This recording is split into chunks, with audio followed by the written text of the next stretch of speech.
Thank you for tuning in to the GSMC Baseball Podcast, brought to you by the GSMC Sports Network. We have a great show for you today. We'll be covering 4 topics, and those topics are, first we're going to be talking about the worst contracts in baseball, how they've affected their teams, and just how bad they really are. Next, we'll be talking about impact prospects for each team, the AL and the NL, prospects that can come up this year, really make an impact to the team, and really make a difference in where they might be. And finally, we'll end with some just general news around the league and what's going on with that. But before we do that, I would like to ask you to please like and follow the show. Also, we got a number of questions from viewers that come in during the show. So to ensure that your question does get read on air, I do ask that you please use the tips and donation link that you see on the screen, streamelements.com/gsmcsportsnetwork./tip. It really does help the show, and it really does mean a lot. So thank you so much for that. All right, so we're going to get into our first segment here, and I talked about it before. It is the worst contracts in baseball, and just generally about that and what they are and how they affected their teams, and yeah. So if you are into baseball news and you've seen baseball news over the past day or so, you probably know why I'm talking about this. And you would be correct. The reason I'm talking about this is because of Anthony Rendon. If you didn't see, Anthony Rendon made a lot of comments to the media about baseball, about himself, about how committed he is, and just his contract. So it kind of got people talking, okay, where does Rendon rank in the worst contracts, not only of all time at this point? I think that's a very fair question to ask, but also just in baseball right now. So it got me thinking, and I had this as a segment, so we're going to talk about it. So, the first one we're going to talk about is the man I just mentioned, Anthony Rendon. So, Rendon obviously signed a huge contract with the Angels a few off seasons ago. Signed for 7 years, $245 million. Huge contract. At the time, he was supposed to be seen as the third part of the big three with Ohtani and Trout. Would add a lot more protection to that lineup for them. Would just help them a lot more with depth in that lineup, because as much people might have seen the Angels and said, okay, this is a team that just needs pitching help. Everything else is good. I mean, their lineup is great. They have Ohtani and Trout, right? It kind of wasn't the case. Their lineup wasn't bad because they did have Ohtani and Trout, but they also did need more players. They needed more protection for both those two. It was kind of those two, maybe one or two other okay guys, and that was it. So adding Rendon, they thought they could get another superstar bat in the lineup. Having a 2-3-4, that's pretty impossible to pitch to, and that was kind of the plan. And to put it lightly, it has not worked out very well.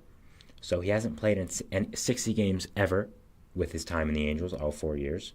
He's had a 758 OPS, a 109 OPS plus, and those aren't that awful of numbers. I want to mention 109 OPS plus, that's above average. It's 100 is average, so 109. It's not that much above average, but it is still above average. So you're getting a fine hitter. But at the same time, you're paying $245 over 7 for an okay hitter. That's just doesn't seem like a great business model, and it doesn't seem like a good contract whatsoever. And I think a lot of people would agree with that. So I would definitely say he has not worked out with the Angels, and his contract has become a pretty big flop with them, just kind of adding into this skew of just bad personnel decisions the Angels have made over the past few years. You can add it in with the Pujols contract as well. So, yeah, it's not turned out very well. And not only that, it would have been something else. We maybe would have looked at this Rendon contract different if we just said, okay, you know what? He's been fine when he's been out there. He's battled some injuries. Last year had a freak injury, hitting a ball off his toe. So maybe it's not his fault. He's trying to fight to get back. It's not really the Angels' fault, not his fault, just these things happen. But he's had a lot of off-the-field stuff as well. You look at just yesterday when he said baseball isn't his first priority, and if he doesn't like what he's doing, he'll just leave, and he doesn't really care about baseball. He basically said it in a nice way. Now, I want to be clear in my way of saying that there's no problem with not having necessarily a big passion for the game of baseball, or having it as your life. A lot of players have it as their life. A lot of players only want to play baseball, and a lot of players don't. That's perfectly fine. Tim Anderson is a player I can think of. Anderson has stated multiple times that he doesn't watch baseball. He doesn't really care about baseball. I mean, he cares because it's his job, but he's not something he would choose to watch or something he did watch. He's only doing it because he's really good at it. And props to him. That's fine. I don't see any problem with that. And Tim Anderson works, he works very hard. He is a very good player. He's shown commitment to the game of baseball. He's shown that even though it's not his passion, he still takes it. He still realizes how big of a responsibility it is when you play in the MLB and how many people count on you. And, playing well. As we saw last year, he got into a fight in the clubhouse with a teammate because they weren't hustling enough. So it's different when it's that, when it's not necessarily your passion or your life, but you still want to try. Rendon, I don't think, is trying. We saw that yesterday. He kind of said it himself, how it's just his job and other things come before it, which again is fine. It's just when you're not making a conceited effort to come back and play the game to your highest level when you have this much of a contract, it's not a good look for not only you or the organization that gave you this much money. So this contract has turned out to just be a complete disaster for the Angels, not just on the field, but off the field, of course, as well. As I'm saying, it's turning into a PR disaster with just him collecting paychecks, not really caring.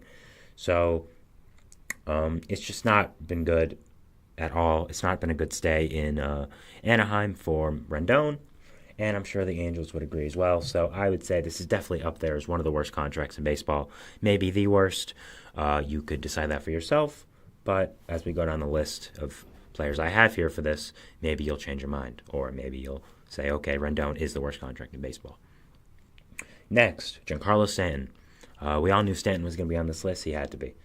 So I'm not going to mention the first contract he signed because he signed that with a different team, and the Yankees traded for it, of course. But currently remaining, he has 4 years, $118 million left for the Yankees and his contract. Since being traded to New York, he's only played in one full season of games, 158, and after that, it's just not been a lot. He's had 813 OPS with them, 121 OPS plus. Now, you might be thinking to yourself, okay, those are pretty good numbers. Anyone would kill for a 121 OPS plus, 813. That's great. I don't see a problem with that. He's playing really well. The problem is when you look deeper and you realize what he's getting paid for. Giancarlo Stanton is a full-time DH. He rarely ever, if ever, plays the field. And when he does play the field, it's not to a high degree. So you're paying Stanton to simply hit the baseball, be a superstar DH.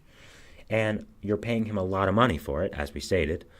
And so the contract you're paying him, is that really worth it to just get a full-time hitter who has a 121 OPS plus?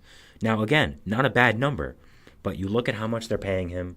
You look at what he does for the team, which is not much because he's supposed to just be hitting. And he's hurt a lot of the time. So it's kind of like, okay, what are we really paying for at that point? So it's kind of just not turned out to be a very good investment for the Yankees when they traded for him. Obviously, you can make the argument, okay, it's fine because of the Yankees.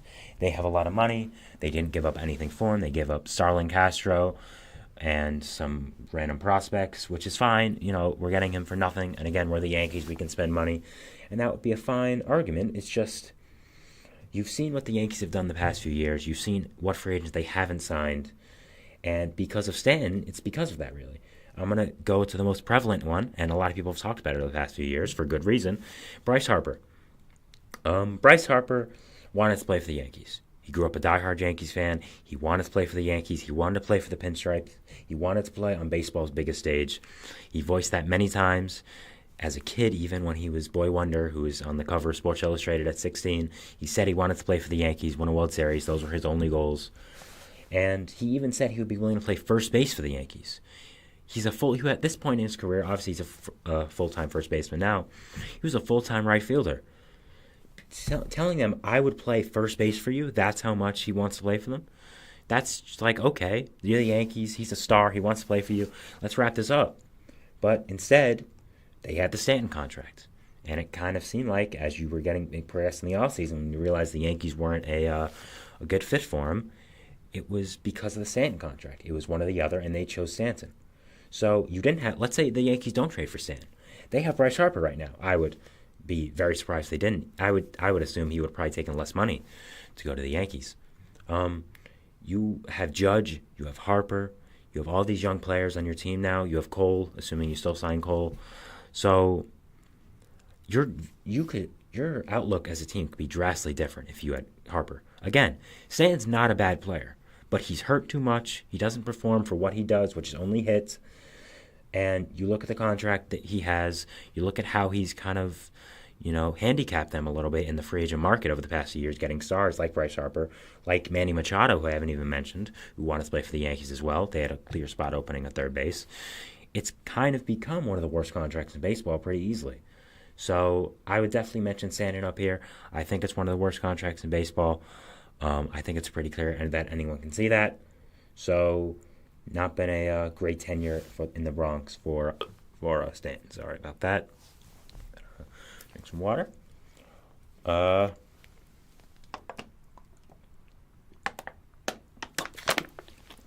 Next, we have Kris Bryant. Now, Kris Bryant, we all knew was going to be on this list. Same thing as Stanton. Not much of a surprise here. The moment Kris Bryant signed with the Rockies on a huge contract, 7 over 182, we all kind of, as baseball fans, thought, okay, this is going to end well. And would you look at it? It didn't end well, and it's not going well. Since joining the Rockies, he has negative .6 WAR, negative, 93 OPS plus, and he's played in 42 games and 80 games in his career with the Rockies. Those are disgustingly horrible numbers. I mean, those are just awful. For a guy who's getting the contract he is, a guy who's a former MVP, that's insane. Now, I always thought this was going to be bad, this contract. I didn't think it was going to age well. I think we saw that over the past few years with the unwillingness of teams like the Cubs and the Giants to re-sign him. But, man, it has turned out to be just an absolute disaster. You could argue this is the worst contract in baseball, and I would probably agree with you. And you look at it just not on paper as well. Look at the other circumstances that are surrounding it. You traded Nolan Arenado, and then you signed Kris Bryant, who, yes, he's not playing third base for you, but you're still giving a big contract to a guy who was a third baseman when you signed him. Obviously, he plays left field now. But you could have had Arenado. You traded for him for nothing, and you gave away money to trade him. And then you signed Kris Bryant to this awful contract, which has turned out to just be so disgustingly bad. It's just incredible. So it's just not been good. Colorado. This contract I thought was going to be horrible when they signed it. It has turned out to be horrible, and it just shows the Rockies' incompetence as a franchise. I don't know what their plan is. We're going to talk about them a little later, but yeah, this has not turned out well, and it's probably the worst contract in baseball right now. Not good for Rockies fans, the ones that still exist out there, still haven't given up on their team. Finally, we're going to end off with El Mago himself, Kris Bryant's former teammate, Javi Baez. Same thing with his Cubs teammate, Kris Bryant. We all kind of knew this contract would be bad when he first signed. He had a great second half with the Mets before signing with the Tigers. I'll give him that. He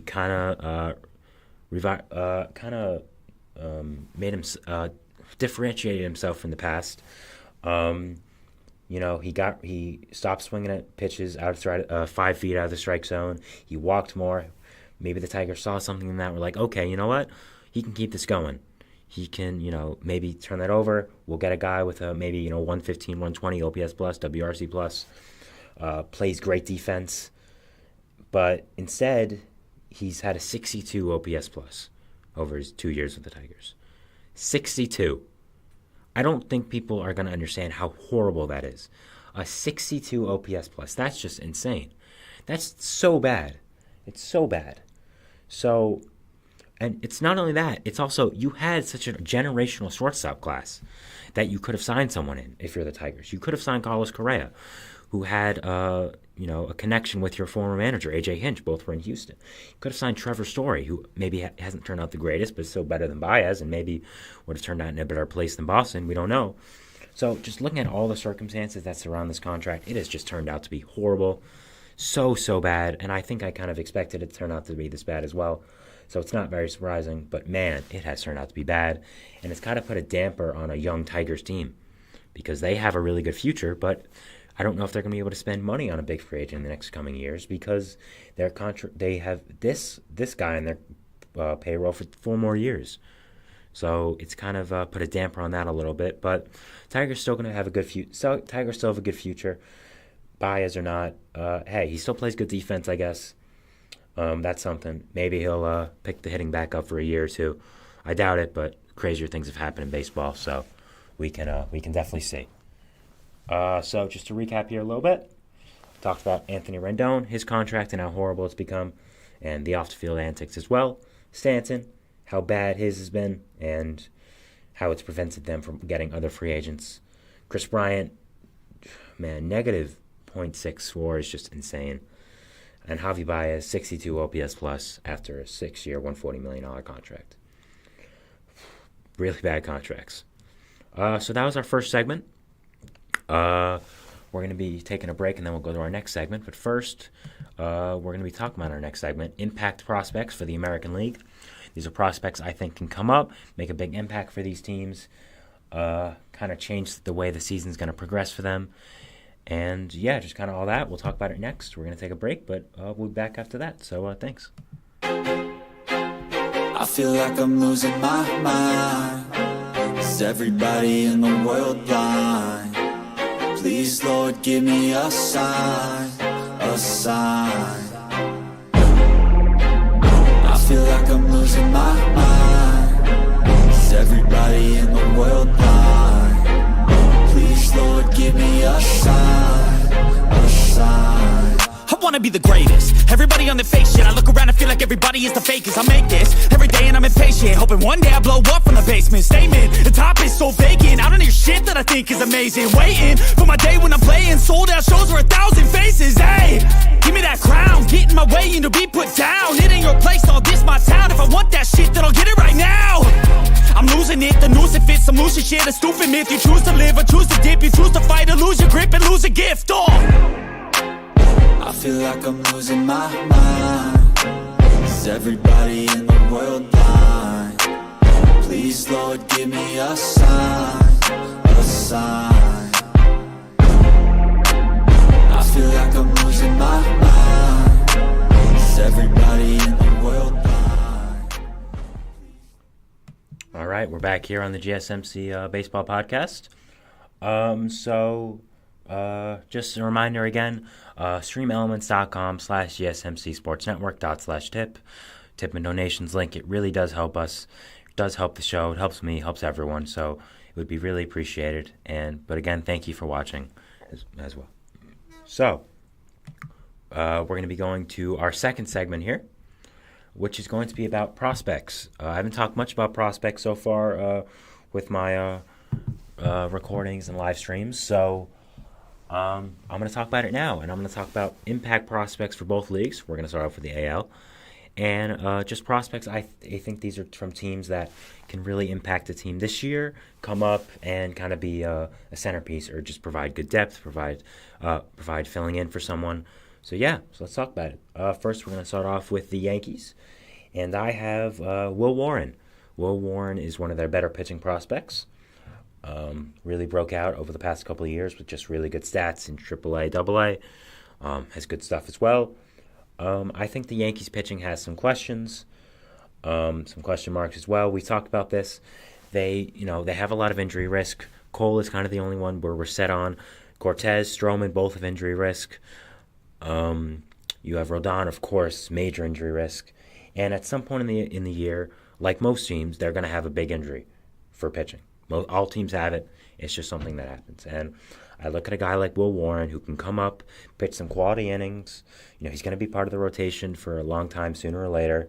He can pitch up some quality innings with the Yankees, fill in for some starts, and maybe even get a spot in that rotation.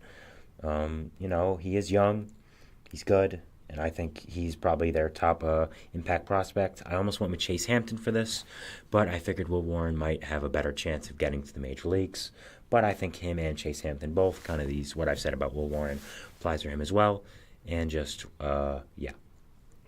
Next, we have the Rays. We have Junior Camarino. Most baseball fans know who he is. He's a consensus top 10, really top 5 prospect in baseball. Is one of the better ones. Really broke out after a trade from the Guardians to the Rays. And has become just a mainstay in that Rays future when you mention it.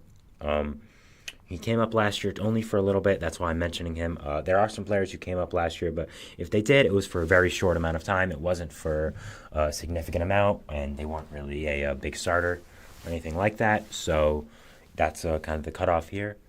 But yeah, I think he's going to slot into an opening day starting position right away, especially now with the Wander Franco situation. We don't know what's happening with him. I would assume he's not going to play for the Rays this year. Or probably ever again. So you have Camarino slots into a starting role. With Brandon Lau, Isaac Paredes, other players in that infield. I think he's their top impact prospect. I think it's pretty clear. He's a top 5, top 10 prospect in baseball for a reason. You could even argue he's higher than that. He's very close to the major leagues. He made it last year, of course. He's going to be a starter. I look for him to make a big impact with the Rays this season. Next, Blue Jays. Ricky Tiedemann. Ricky Tiedemann is one of the better pitching prospects in baseball, has been for a little bit now, probably the best left-handed pitching prospect in baseball. He's very close to the major leagues. We've heard a lot about him over the past few years. Again, there's going to be some pitching injuries, especially for a pitching rotation as deep as the Blue Jays, especially if Alek Manoah, we talked about that yesterday, especially if Alek Manoah can rebound and be good again and get into shape. So I think Ricky Tiedemann provides some great depth. I think he'll be a starter in the rotation by the end of the year. He's really, really good, and Blue Jays fans have been clamoring for him to be up for a long time. So it just makes some sense. Red Sox, Marcelo Mayer. This one might be kind of a reach. Marcelo Mayer was one of the top prospects in the draft 2 or 3 years ago. Got picked 4th after falling because of some money issues, going to the Red Sox. And as a prospect, he showed why he was one of the top prospects in the draft. He's become really good. He's probably the shortstop for the future of the Red Sox. I don't know if he's going to come up this year and make a big impact. MLB Pipeline has his ETA as 2024, so they kind of agree with me that he may. But yeah, I think he's definitely going to be a shortstop for a long time. Probably you can move Story now to a second base spot, make him age better, potentially. So it just makes a lot of sense for Marcelo Mayer to be up, to impact the Red Sox team, and bring them some more youth for that team, some more depth as well. Finally, we have probably the biggest one here that you were all waiting for, and that is, of course, the number 1 prospect in baseball, the number 1 overall pick in the draft a few years ago, Jackson Holliday. Jackson Holliday, of course, the shortstop prospect for the Orioles, probably the best shortstop prospect in baseball, probably the best prospect in baseball. There's not much to say about him. He's really, really good. He's the first top prospect in baseball for a reason. He earned that title. He's going to be the Orioles shortstop for a long time. Him and Gunnar Henderson are going to anchor that left side.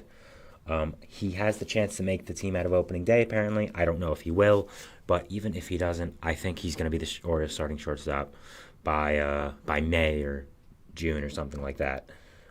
Pretty soon. He's really, really good.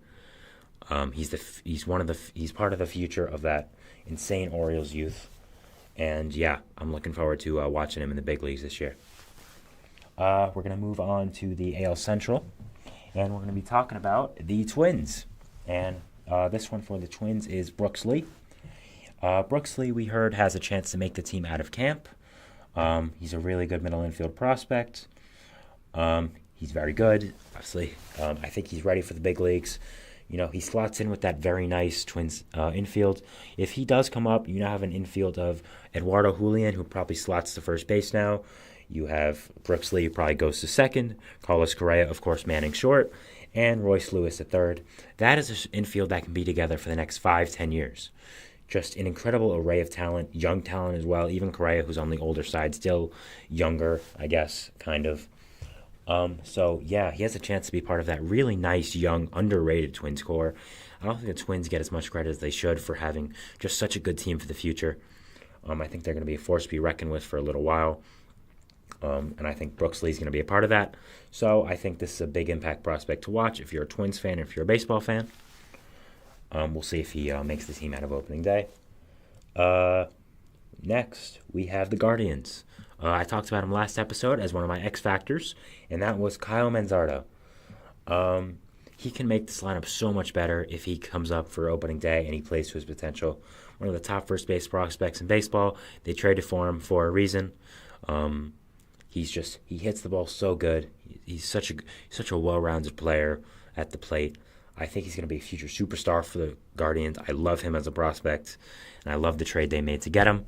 So, yeah, I mean, I'm looking forward to watching Manzardo crush the ball this year. He's definitely going to be up. Probably going to be their first baseman by the end of the year, starting every day. So, yeah, looking forward to that. Next, White Sox. The White Sox are very bad, but when you're bad, you probably have good prospects, which the White Sox do. They at least have one, and that is Colson Montgomery. Consensus top 10 prospect in baseball, has risen up the ranks these past few years after getting drafted. Great, nice lefty swing, just beautiful. Lefty shortstop, looks really nice. Looks to be another young star for the White Sox to build around in this rebuild.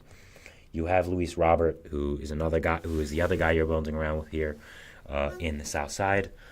Him and Colson can probably be two of the impact players as you transfer out of this rebuild and try to become a better team for the future.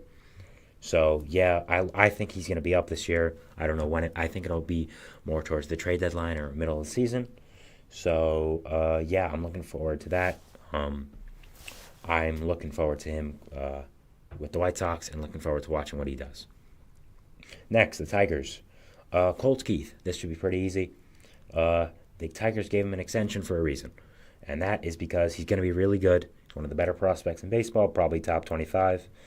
He's going to be a starter, slotting in the middle infield, second or third most likely. So, yeah, he's really good. He has some expectations now with that big contract laid upon him, and he's going to impact this team a lot, and hopefully it's going to be very well for Tigers fans' sakes. So, definitely for that, when you got a big contract for playing a game in the MLB, this is what's going to be upon you. Finally, for the AL Central, we have the Royals. We have Gavin Cross. For the Royals, they did add a lot this offseason, but their farm system kind of needs some work still. I didn't really have many choices for this. If they did have some okay prospects, they probably weren't going to come up in 2024.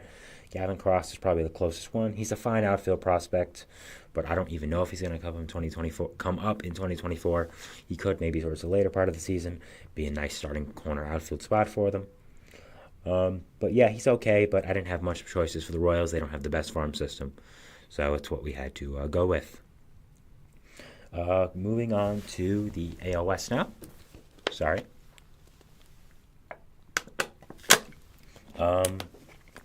We have Jack Kokonowitz. I apologize if I mispronounced that name. I most likely did. But yeah, again, kind of same with the Angels. That's why I put them back to back. Not many choices. They have a good farm system. They have a good depth, but not many people are going to make an immediate impact. You have guys like Zach Neto, like Logan O'Hoppe, like Ben Joyce. They're good. They're young, but they're not prospects anymore. They've already had a significant amount of time in the MLB. So, yeah, he could make some. Jack, I'm not going to pronounce his last name again. I think it'll probably be offensive toward him. But, yeah, he could probably get in some quality innings for the Angels this year coming up. They always need pitching. We know this about the Angels, so getting a young prospect in there who can make some impact would be good for them. And so I think he's a big impact prospect to watch. The Astros, Jacob Milton. He's probably the best Astros prospect in the organization after the Justin Verlander trade, where they traded Drew Gilbert and they traded Ryan Clifford to get Justin Verlander back. So I think he's going to be mainstay in the outfield for a long time. I'm very high on him. I think he's a really good prospect. I like his hitting tool a lot. I think he has good speed, good defense. You have some uncertainty in that core, especially in the outfield with Kyle Tucker, who's going to be an impending free agent in the next 2 years. So if for some reason you couldn't get an extension done with Kyle Tucker, let's hope you do, because he deserves to stay in Houston. You have a guy like Melton who you can plug and play, and if you lose some other guys as well, you could probably plug and play him there. So I would look for him to be an impact prospect. May come up this year again as well. I think he will. So I would look at him as the big impact prospect in Houston. The A's, not much here. Denzel Clark, I mean, he's a nice outfield prospect. He'll probably be up this year, but not anyone to write home about. I don't know if he's a franchise cornerstone or anything like that. He's a fine player, but the A's don't have the greatest farm system. And some of the guys they do have at the top aren't going to be up soon. So, yeah, I went with Denzel here. Mariners, Emerson Hancock. He did make a few starts, but I didn't think it was enough to exclude him off the list for Seattle here. He's a very good starting pitcher prospect for them. They have so many good young starting pitchers, so many good prospects in that organization for his starting pitching. And I think Emerson adds to that. I think he's going to be really good. I think he has really great stuff. I think he's just part of that young core that's going to be really good for a really long time. So I'd look at him as a big impact prospect. And, I think he's going to be really good. And he's part of the Mariners young core there. And then we're going to end off with the reigning World Series champions. I'm going to say this every time because they deserve it because they won the World Series. And that is the Texas Rangers. Now, I want to be clear here. I did not pick Evan Carter, even though that's what I think most people would have picked, because I don't really consider him a prospect anymore. Yes, he's still eligible for Rookie of the Year, which I assume he'll win because he's really good. But he started in the World Series for them. Like, come on. He's not a prospect anymore. But I'm going with a different corner outfielder, Wyatt Langford. I could talk for 10 minutes about how good Wyatt Langford is. Oh, my goodness. He is so good. Drafted out of Florida last year, top 5. Just a monster. Had a 1.1 OPS at AAA and a good amount of at-bats. He's so good. He's going to be part of the Rangers' future. I don't think you guys are going to be ready for how good he's going to be immediately when he comes up. He's really, really good. I'm jealous that he's on the Rangers. He's a great prospect, a great player, and I'm looking forward to watching him and how much he's going to crush baseballs. So, that was it for AL prospects who are going to make an impact. We'll take a little break here, but before that, we're going to be talking about, in the next segment, NL prospects and what's going on with them and who they are. Kind of the same thing as the AL, but obviously a different league. So we'll take a break, and then we'll do that. So see you on the other side. Thanks.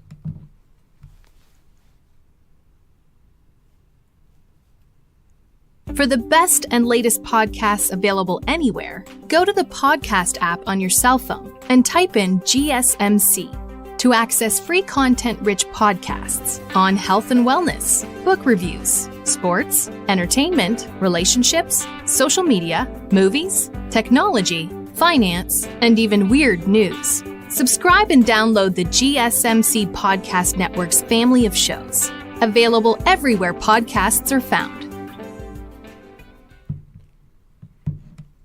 All right, we're back here on the GSMC Baseball Podcast. So, we're going to be talking about now impact prospects in the National League. Obviously, we just talked about it for the American League and guys who can make a big difference for their teams.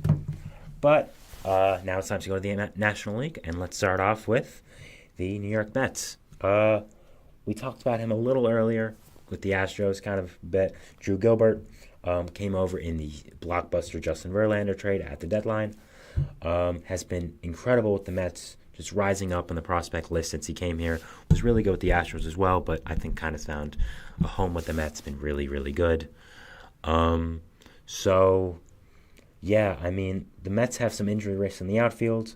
Harrison Bader, Starling Marte, both at risk there a little bit. But kind of less than that. It's just I think Gilbert was going to be up because he's really good. I think he's going to fly through the rankings. The Mets' young core is going to be up soon. Him, Jet Williams, Luis Angel Acuna, Christian Scott, Mike Vassell.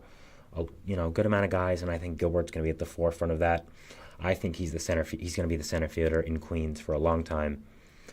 And as a Mets fan, I'm looking forward to it. I think he's going to be really good, and I'm really excited for what he can bring and what he is going to bring after the trade. Next, we have the Atlanta Braves. I'm going with their recent draft pick from last year, Hurston Waldrop. Hurston Waldrop was a guy who fell in the draft and I thought was really good, and I was really hoping a smart organization would take him and kind of develop him, even though he did fall. And a smart organization did take him, just not for my benefit, of course, as it was the Braves. So he was drafted only last year, but he's probably going to be up this year, probably in the middle or the later of the year. Going to be a big impact in that Braves pitching that definitely needs some help. Might be out of the pen, might be out of the rotation. I don't know. I think long term he is going to be a good starter, but I think they may start him in the bullpen just to see how his stuff works in the MLB, and just get him some experience as well. So I think that would make some sense. But yeah, I think he's going to be a big impact prospect for him, for the Braves, and I think he's going to be really good. The Nationals, Dylan Cruz. Dylan Cruz was a top 2 pick last year for a reason. He's really, really good. He's arguably the best hitting prospect in MLB. I mean, he's going to be up this year. I think as soon as he gets up, whether that's in opening day, whether that's in May, June, July, he's going to slot in as an immediate franchise cornerstone for the Nationals. I wouldn't be surprised if they're looking to extend him already. Like, he's just that good. They probably aren't going to extend him, I just remember, because he is represented by Scott Boras. So I don't think Scott Boras is liked by many baseball fans right now, but that's a conversation for another day. So yeah, he's so good. He's going to be up very soon. He's going to be a franchise cornerstone for the Nationals very soon. So yeah, look for him to be up and make a big impact with the young Nationals team who's fighting. Phillies, Mick Abel. Mick Abel's been a prospect on Phillies prospects list for a little while now. A guy that could be the future of the Phillies organization when it comes to pitching, and he's done a really good job. So yeah, I mean, I think he's going to be up this year. I think he's going to make a big impact immediately in that Phillies rotation. Slot in pretty nicely. I mean, I think he's pretty good.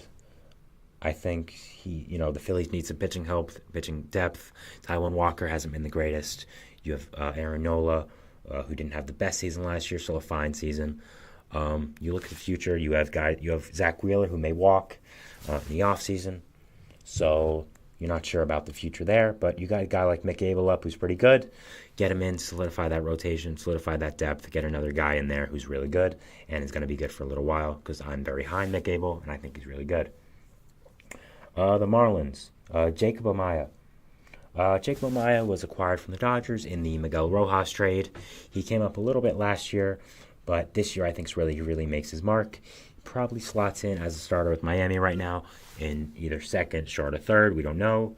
We'll see how Skip Schumacher puts his new infield arrangement. So I think he's really good. I think he has to work on his hitting a little bit, but I think that's you can always work on that. You can always help. His defense is really good, so that's something to look out for. So yeah, I think he's going to be an impact prospect for them. I think he slots in as a starter right now. So yeah, I really think this makes a lot of sense. And I think it's a guy to look out for if you're an NL East fan who maybe can bridge the gap for the Marlins' success in the future. They have a good young core. Especially with pitching, they need some more hitting help, but maybe if Jake Mamaya can develop his hitting, he'll be part of that. And you also have guys like Noble Mayer, who's, again, a pitching prospect, but I didn't think was going to come up this year, maybe in the future, so I didn't mention him. I mentioned Amaya. Chase Petty. We're going to the NL Central now, and we're starting off with the Reds. Chase Petty, starting pitching prospect, was drafted in the first round by the Twins, was traded there in the Sonny Gray trade. Really good starting pitcher. I think slots into the Reds rotation by the middle of the year. He was hitting 97 in camp reportedly. Has a lot of great stuff. Has an electric fastball, as I just mentioned. Needs to develop some secondary pitches a little bit better, but I don't think they've been bad. So yeah, I think this is a guy to look out for if you're a Reds fan, if you're a baseball fan, to make a big impact. He's really good and going to be a big part of the Reds' future for a long time. St. Louis, Tink Hence, kind of the same with the Reds. Cardinals need pitching. We've known this. They needed pitching for a few years now, and they need a lot of pitching. I don't think Lance Lynn, Kyle Gibson, and Steven Matz and whoever else is in that rotation is going to fix that. So I think Tink Hence is a really good young starting pitcher. I think he's going to slot into their rotation when he does come up, probably in the middle of the year. He's been a good prospect for a little while now. I think he's going to be very impactful for them. Going to really solidify that rotation a little bit more. Him and Sonny Gray could potentially anchor that rotation for years to come.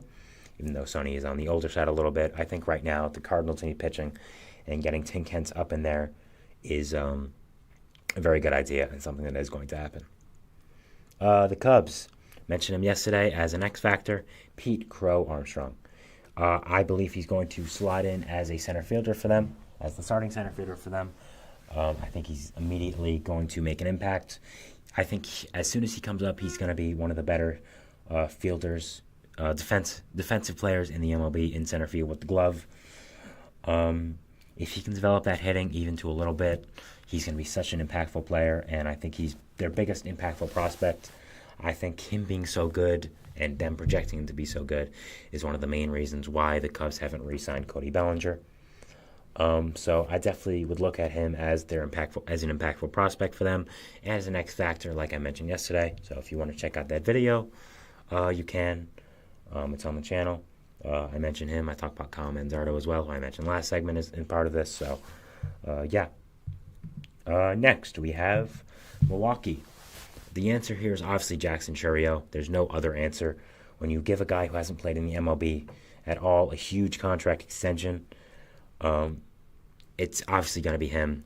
He's probably going to be a starter on opening day, if not relatively soon after that. He's been one of the better prospects in baseball for a lot of while now. He is one of the better prospects in baseball right now. He's a future superstar for the Brewers, a guy they can really build around. So I see this as a big-time impactful player for the Brewers. I really think he's going to, make that Brewers team a lot better, make that hitting core much more impactful with what he's going to be doing there. Next, we have the Pirates. We talked about his LSU teammate a little bit earlier, who was the second overall pick. Now we're going to talk about the first overall pick. You know who I'm talking about? It is Paul Skeens. Paul Skeens was the first overall pick for a reason. He's really, really, really good. One of the better pitching prospects in baseball, coming out of the drafts in a little while. He's really good. He has great stuff, an electric fastball. Needs to work on some secondary pitches maybe, but he has a nice slider. He's a little bit raw, I think, but he's definitely going to be up this year. He's going to be really impactful, really good for a young, hungry Pirates team that wants to win, wants to compete in that Central Division. So I look at him as really the biggest prospect to make an impact for this Pirates team and what he's going to be able to do for them. Next, we're going to move on to the NL West and what's going on there. So, first, we're going to talk about the defending NL champions, the Arizona Diamondbacks, and the obvious answer here is Jordan Lawler. He was a top draft pick a few years ago. He probably is going to slot in as their starting shortstop by early June. Needs a little bit of seasoning left in AAA, a little bit more development. But after that, I think he's going to be the Diamondbacks shortstop for a long time. Adds into that young Diamondbacks core of great hitters with guys like Corbin Carroll, who we saw last year how amazing he was, sending them to the World Series, of course. So, young shortstop, Jordan Lawler. I think he's going to be really good, be up soon, be impactful for the team this year, and really help them. The Dodgers. They've kind of traded a lot of their prospects for trades and other stuff. Obviously in trades, that's what I just said. Sorry. And a lot of their prospects have come up, like Emmett Sheehan and Bobby Miller. But Nick Frasso is still there. Nick Frasso was a little bit on the older side of a prospect. He's 25, but he's going to be part of that pitching depth for this year. He's going to be really good. I think he'll be up, whether as reliever, as a starter, we don't know. It depends on injuries and all that, but he's going to be an impactful prospect, probably the biggest impactful prospect for the Dodgers this year, and just what's going to go on with that. So, I'd look at him as someone to watch as an impactful prospect for the Dodgers and their quest to be one of the greatest baseball teams ever with how many players they've added. We talked about a young shortstop earlier, Jordan Lawler. We're going to talk about now Marco Luciano from the San Francisco Giants. This is a guy I think starts on opening day. Slots in as a starting shortstop day one. Has been a top prospect in the league and for the Giants for a little while now. I think he's going to be very impactful, very good. The Giants have needed a star for a little while, and I think if Luciano can develop to his talents, he can definitely be that power-hitting young shortstop. Has a good swing. So I think as soon as he slots in as the starting shortstop day one, he's going to be impactful. And I think he's really going to help this Giants team that does need some help. Next, the Padres. Drew Thorpe, it is for me. He was a big part of the Soto trade for a reason. He's a very good pitching prospect. I think he's going to be up in 2024, a big part of that rotation to the end part of the year. The Yankees thought he was really good. That's why they were hesitant to give him up in the trade, him and Michael King. And I think the Padres know something about him that he's going to be really good. I think the Yankees do as well, and that's a big part of the reason why they sought him out in the Juan Soto trade. The Padres need pitching, specifically young pitching, and I think Thorpe helps with that. And I think he's going to be a very impactful starting pitcher at the end part of the year, and really helps with that depth that needs some more impactful pitching. Finally, ending with the Rockies, Adel Amador. He's the best Colorado prospect there is. He's very close to the MLB, maybe up later this year or in early parts of 2025. I think it'll be this year. I think he's going to be impactful. He plays the middle infield, brings a nice middle infield young player to that team, and I think is going to be very impactful and very important to their future as well. So that was it for segment 3 with impactful National League prospects. We're going to take a quick break before we're going to show you what our fourth segment is, and that's going to be news around the league, just some general news stories I want to talk about.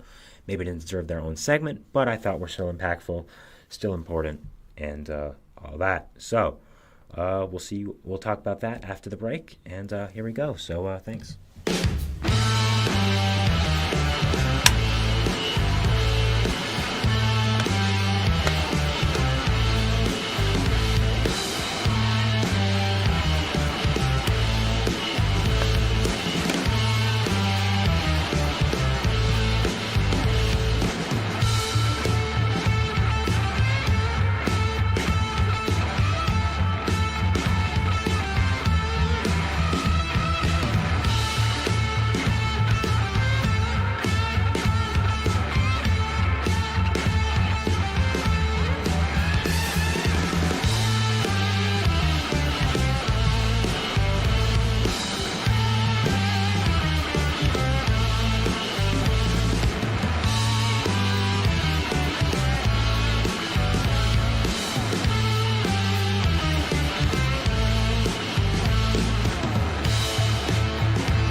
All right, we're back here on the GSMC Baseball Podcast, bringing you our fourth and final segment here. And as you can see, it's just about news around the league.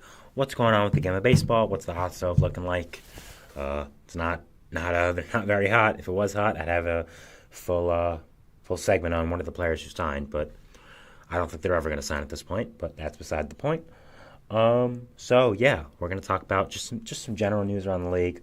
Some stuff I thought was interesting that I wanted to talk about. So, first, we have some news that broke right before this, about 30 minutes before. I made a short on it, so go check that out on the channel as well.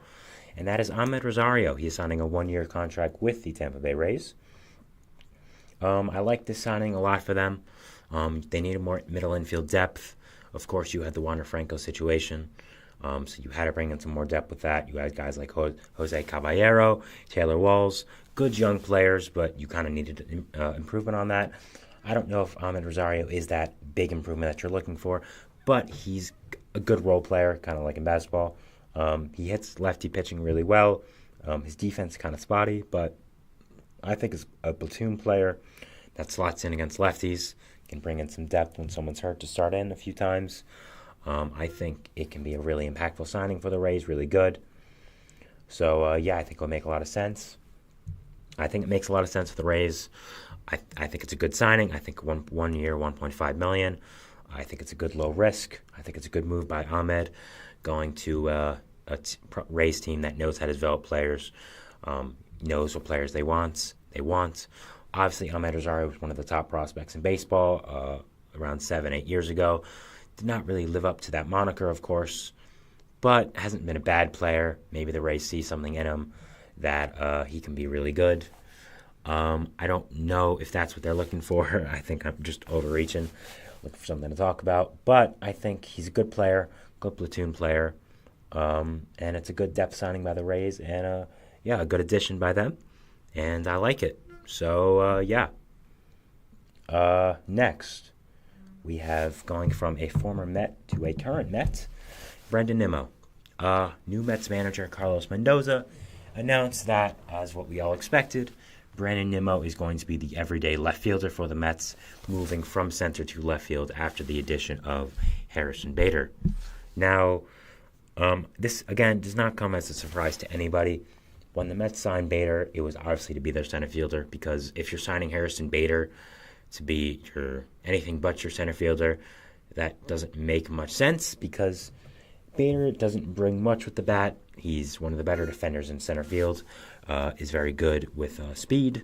So that's what you bring in Harrison Bader for. You don't bring him in for your bat.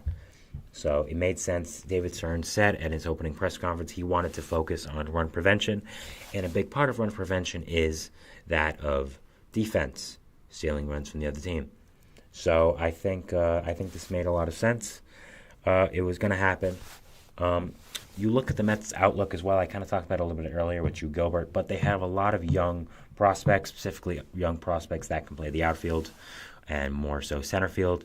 Guys like Jet Williams, guys like Drew Gilbert, who I mentioned, maybe even someone like Luis Angel Acuna if he was to switch positions.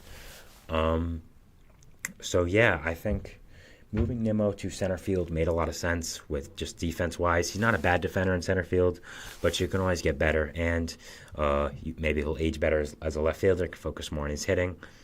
He did add a lot of power last year at the end of the year, which is something to maybe look out for. So, I think this makes a lot of sense. I think it's a good move by the Mets. I'm curious to see how Bader pans out back in New York. Obviously paid for the Yankees, but also is a New York City kid, coming from Bronxville. Fellow New York City kid. I like it. I think it's a good move by the Mets. I think it makes a lot of sense. And I think it's going to be impactful for them this upcoming year. Next, we have a little bit of something interesting here. The players, they're complaining about the new jerseys. Now, if you've been on social media at all about baseball or seeing stuff about baseball, you've seen what the controversy is with the fans. MLB got new uniforms. They're from Nike and Fanatics. And fans have been, how do I say this in a nice word? Less than pleased. We'll go. The names do not look very good, in my opinion. The guy's been watching baseball his entire life. They look very small. It just kind of looks different. It just looks very minimalistic. Kind of a lot of unnecessary changes to it that didn't make a lot of sense. So, the fans were not happy. But now it's reporting multiple reports that the players are not happy. And when we make the players unhappy, that's a big problem. So they apparently don't like the feel of it. They don't like in general of it, what's going on with it. So I think this is kind of something to watch in the season. Sorry about that. I think it's something to watch. I think when you look at the players coming up in the season, how will this affect them? Will some of them boycott it? Will some of them be like, I don't care, it's fine? I think a lot of players will do that because they're just unbothered about it. But I think it is something, a storyline to watch here, is if players could grow more frustrated with it, fans could grow more frustrated with it, and we could see a jersey change in the middle of the season, or maybe it doesn't even last, or maybe it lasts to the end of the year and that's it. But I think it is something to watch with just the amount of press it's gotten from the fans, from the players as well. I think it's something to watch and something to see about right here. I think that's something interesting to see what goes on there and what is going to be happening with that.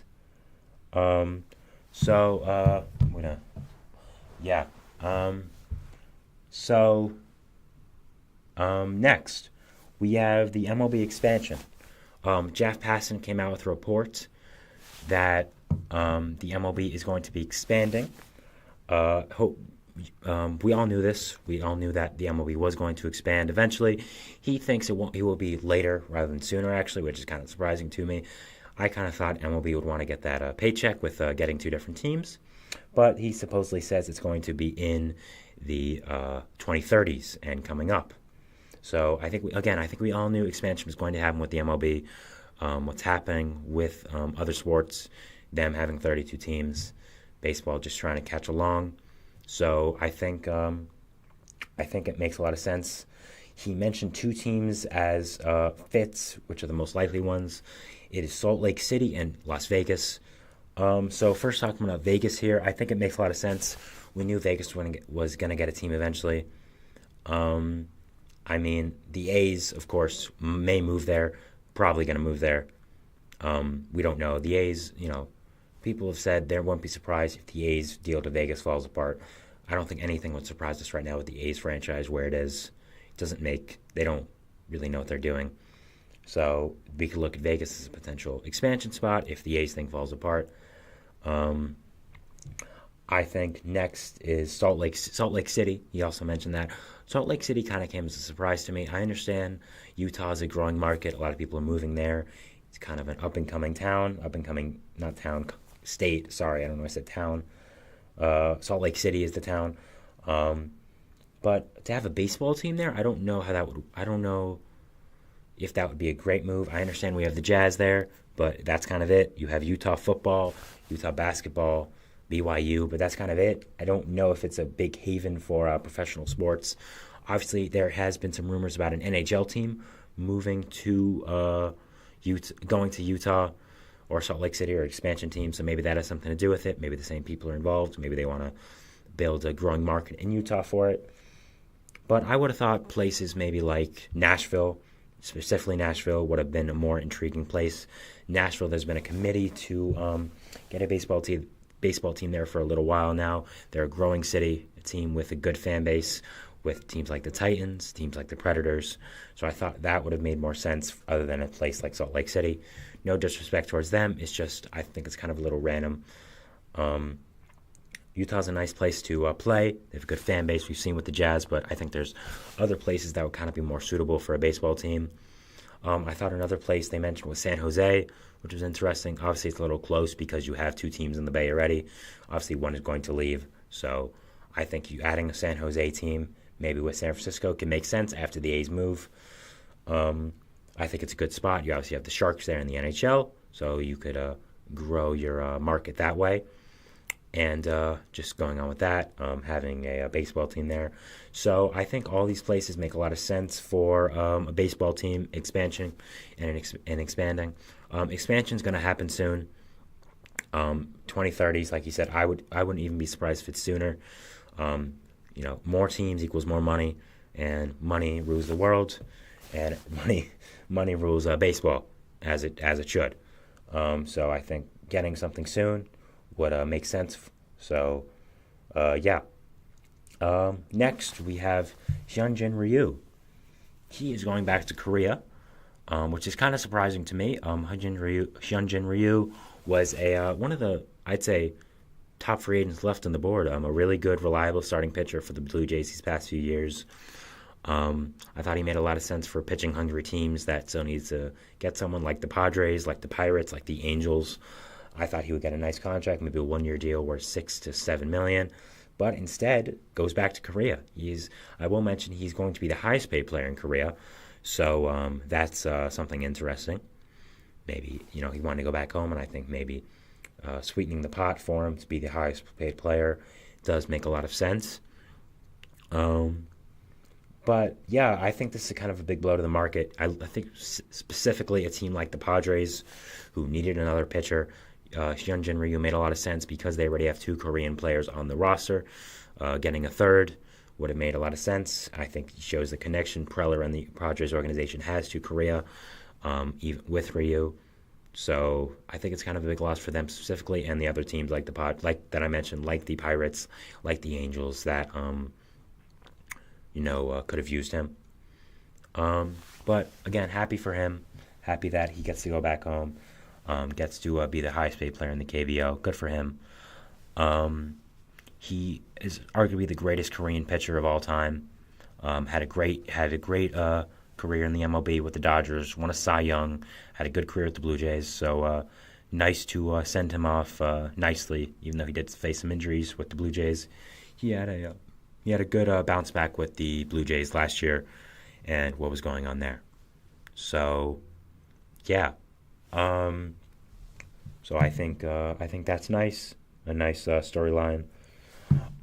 So that's really it for just news going on right now. I think just recapping, Ahmed Rosario to the Rays.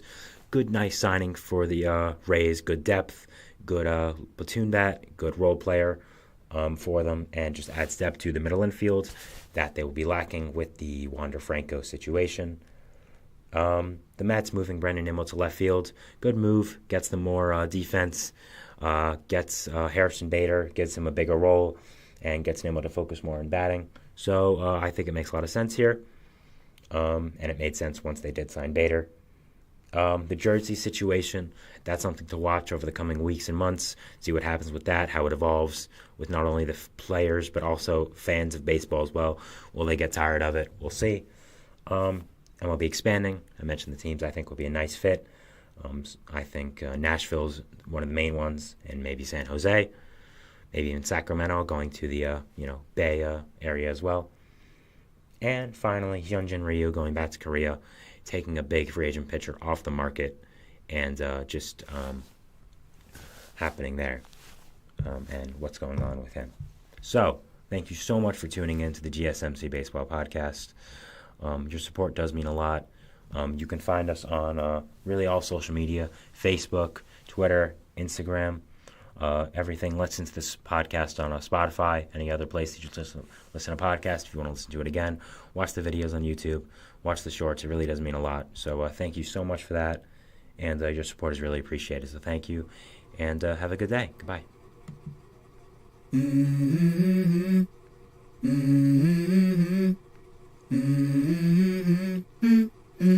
Let's go. I wake up to a little bit of drool.